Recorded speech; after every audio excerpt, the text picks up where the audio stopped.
대륙간 탄도미사일 발사했다, 성공했다, 뭐 강명성 1호 성공했다, 뭐 이런 식의 굉장히 거창한 막 선전을 하다 보니까 미군도 타격할 수 있고 우린 미군도 다 이기고 국군은 뭐 진짜 순간에 뭐 이겨버린다고 이렇게 교육 받았잖아요. 안녕하세요.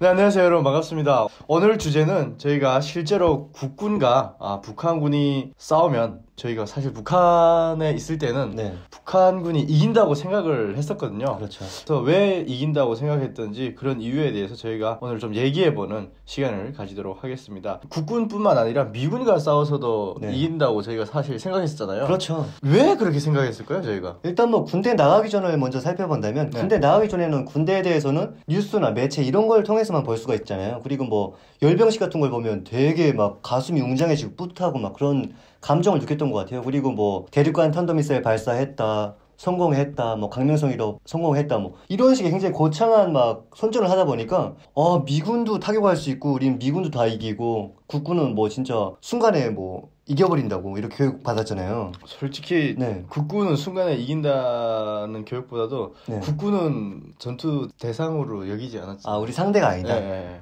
사실 미군만 가장 많이 언급했던 것 같아요. 맞아요. 예. 뭐 사실 세뇌가 컸죠. 네, 세뇌가 컸죠. 그래서 뭐 강릉 무장공비 사건 같은 경우에도 네네. 한월 씨 뭐 학교 때 들어봤나요? 들어갔죠, 저는. 그거 들으면서 어떤 생각했어요? 무장공비 그거는 제가 북한에서 듣기로는 몇 명이 들어가지고 12명이 그때 내려왔잖아요. 네네. 근데 북한에서는 그렇게 말도 안 했어요. 12명이란 말도 안 하고 음. 몇 명이 그냥 한 서너 명 정도가 내려가가지고 한국군 한 두 개 군단인가 사단인가 완전 데리고 놀고 뭐 여기저기 끌고 다니고, 그리고 마지막에 뭐 장렬하게 다 전사한 걸로, 그리고 한두 명은 다시 돌아온 걸로 이렇게 교육을 많이 들었었거든요. 그래서 네.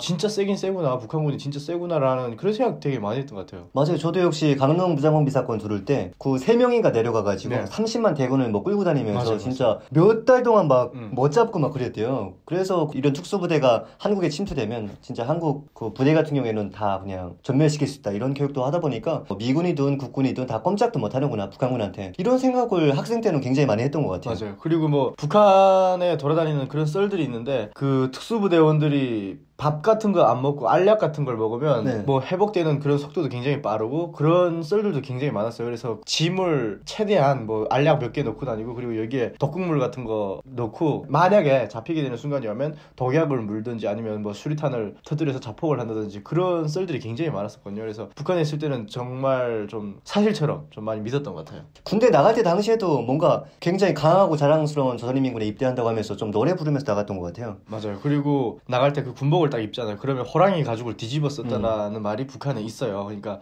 북한의 군복은 호랑이 가죽에 이렇게 좀 비유가 되는 그런 게 있어요. 그래서 호랑이 가죽을 뒤집어 썼다, 이제부터 나는 무서울 게 없다, 뭐 그런 게 좀 있어가지고 군에 나갈 때 되게 긍지스럽고 자신감에 네. 되게 넘쳐서 나가는데, 사실상 나가서 한 주일만, 한 달도 안 해요. 한 주일 정도만 겪어보면 그때 그 기라든가 풀이 그냥 확 죽어가지고 그렇게 군생활을 좀 했던 기억이 있죠. 사실은 뭐 지옥이었죠. 그렇죠. 일단 뭐 군대 나가서 한월 씨는 군인들의 몸 상태나 그리고 뭐 전투 무기 상태나 이런 걸 보면서 이런 생각 했을 것 같아요.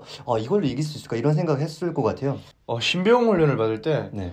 일단 몸무게가 굉장히 많이 빠지게 돼요. 살이 많이 빠지면서 그때 이게 군대가 쉽지 않은 곳이구나라는 생각을 좀 했었고, 그리고 주변에 있는 그 자대 생활을 하는 군인들을 되게 많이 봤었는데 그냥 영양실조 걸린 군인들이 되게 많이 눈에 띄더라고요. 그렇죠. 근데 부대 장교들이 이렇게 얘기를 해요. 쟤들은 먹는 데 빠치고 그리고 적재물자 같은 걸 많이 주워 먹었기 때문에 적골이 된 거다. 네. 이런 얘기를 하더라고요. 그래서 그러면 나는 안 주워 먹으면 저것보다 좀 괜찮을 수 있나라는 생각을 했는데 그렇지 않더라고요. 뭐 자대 배치 받을 때는 뭐 말씀드렸던 것처럼 그때 당시 한 48kg 정도 몸무게에 대해서 자대 배치 받았고, 자대 가서 물론 그 살이 더 빠지긴 했지만 갔는데 저보다 몸 상태 안 좋은 군인들이 서린들이 되게 많더라고요. 그리고 제 무기를 딱 내주는데 AK-47 그걸 딱 주는데 제가 신병훈련 받을 때 그 사격을 하잖아요. 네네. 근데 그 사격을 할 때 한번 총을 빵 땡겼는데 AK 소총에서 연기가 팍 나면서 총알이 안 나갔던 적이 있어요. 그래서 그 총을 받고 실탄 90발까지 받았는데, 와, 이거 만약에 간첩이 들어온다던가 무슨 뭐 실전이 벌어지는 경우에 내가 그때 땡겼을 때 총알이 과연 나갈까? 라는 그런 생각이 좀 많이 들었던 것 같아요. 그래서 좀 긴가민가 했던 내 총을 좀 쉽게 못 믿었던 네. 그런 게 좀 있었던 것 같아요. 근데 강유 씨는 포부대에 처음에 배치받았다고 들었어요? 네, 맞아요. 어땠어요? 그 포 장비들을 보고? 저는 뭐 처음에는 장비 딱 보고 굉장히 위험이 있는 거예요. 막 크고 막 그러다 보니까 이 무기가 연평도 포격전에 사용됐는데 이 무기로 연평도를 불바다로 만들었다. 그리고 빠르게 이동한 퍼다. 이런 얘기를 하는 거예요. 그래서 자부심이 대단했죠. 이 퍼로 우리가 뭐 다 이길 수 있대요. 북한군 최전방 지역에 1만 문의 퍼가 이렇게 배치되어 있대요. 그건 저도 들었어요. 네, 그 퍼가 한 발씩만 쏴도 서울이 불바다가 되고 남조선이 불바다가 된다. 이런 얘기를 하는 거예요. 한 발씩만 쏴도. 그래서 우리는 강하구나. 군생활 할 때 당시에는 우리가 이기겠다. 이런 승리의 자부심이 있었던 것 같아요. 내가 못 이기겠구나라고 이렇게 체감한 순간이 있어요?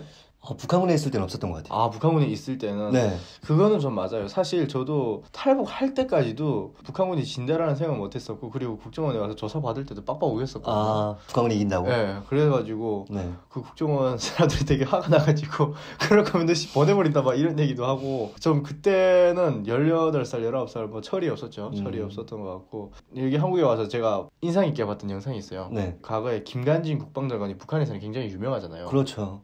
그 김관진 국방장관이 국회의원들이 이렇게 질문하는 네. 청문회에서 한국과 북한이 이렇게 전쟁을 하면 어디가 이기냐고 딱 질문을 하는데 네. 와 진짜 나 그렇게 자신감 있게 대답하는 장관은 처음 봤어요. 우리가 이긴다고. 우리도 뭐 손해가 있겠지만 북한은 우리랑 상대가 안 된다. 와 거기에서 나오는 그 포스를 보고 진짜 와 멋있다라는 생각이 진짜 들었고 북한에서도 뭐 대통령 이름을 몰랐어도 맞아요. 김관진 국방장관은 알았던 것 같아요. 그렇죠. 네. 아무튼 뭐 이야기가 좀 딴 데로 샜는데 다시 본론으로 돌아와서 좀 말씀드린다면 저희는 사실 북한군을 경험해봤고 우리 국군은 경험해보진 못했잖아요 사실. 네, 그래서 그렇죠. 저희가 그 뒤로 병영체험을 가봤어요. 네. 뭐 해병대 병영체험도 가봤었고 무슨 뭐 특전사 병영체험도 가봤었고 KCTC라든가 그런데 실제로 가서 훈련을 해봤는데 체력적인 부분에서 굉장히 압도적으로 우리 국군이 앞서 있구나라는 생각도 들고 기술적인 부분이라든가 또 장비 부분에서 굉장히 앞서 있더라고요. 그렇죠. 총 하나에 뭐 가격이 어마어마하고 탱크 하나에 가격이 어마어마한 그런 신형 장비들로 되게 많이 갖춘 걸 보고 실전이 일어난다고 하면 훨씬 압도적으로 우위에 있겠다라는 생각이 좀 들더라고요. 그리고 저는 미군을 보고 깜짝 놀랐어요. 미군들을 되게 많이 만나서 얘기를 해보니까 이 사람들 마인드는 진짜 북한에서 배웠던 것과 완전 정반대예요. 자기들은 국가를 위해서 수령을 위해서 이런 말을 안 해요. 제일 먼저 나오는 게 뭔지 알아요? 내 부모, 내 가족, 그리고 그 재산, 그 다음에 뭐 국민들, 국가 이렇게 딱 되더라고요. 그래서 그런 걸 보고 가족을 지킨다 이게 딱 먼저 나오는 걸 보고 야 이건 이기기 힘들겠다. 뭐 북한에서는 당연히 그러잖아요. 뭐 장군님과 뭐 수령과 당과 수령 조국과 인민을 위해서 뭐 이런 식으로 나오고 뭐 가족과 뭐 형제들을 위해서 싸운다 뭐 이렇게 되는데 미군은 굉장히 현실적으로 자기가 지켜야 될 이유가 있는 거예요. 그래서 그렇죠. 그런 걸 보면서도 미군이 괜히 세다고 하는 게 아니구나. 그렇죠. 저는 뭐 미군의 뭐 전투기라든가 뭐 새로 나온 전투기, 뭐 무인기, 항공모함 이런 걸 보면서 정말 가슴이 웅장해진다고 해야 되나? 그리고 이게 믿겨지지가 않는 거예요. 아무리 봐도. 아직까지도 믿겨지진 않거든요. 근데 그게 현실이니까 뭐 항상 저는 북한에서 까불던 그런 생각들이 기억나거든요. 진짜 하루 강아지 뭐 범무서인 줄 모른다고. 그렇죠.